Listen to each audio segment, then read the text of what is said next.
আসসালামু আলাইকুম।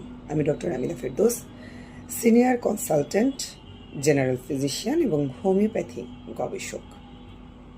আমি কাজ করছি মহিলাদের বিভিন্ন রোগ নিয়ে। আজকে যে বিষয়টি নিয়ে আলোচনা করব সেটি একটি কমন প্রবলেম, যেটা সম্মুখীন প্রায় প্রত্যেক নারী হয়ে থাকেন।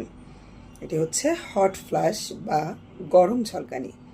সাধারণত মেনোপেজ অর্থাৎ মাসিক চক্র শেষের দিকে সাধারণত 40 থেকে 60 বছর বয়সী নারীদের এই সমস্যা দেখা দিতে পারে এবং ম্যাক্সিমাম নারীরা এই অভিজ্ঞতার মধ্য দিয়ে যান। কিন্তু অনেক ক্ষেত্রে ব্যতিক্রম, অর্থাৎ 20 বা 30 বয়সী নারীদের ক্ষেত্রেও এটি দেখা দিতে পারে।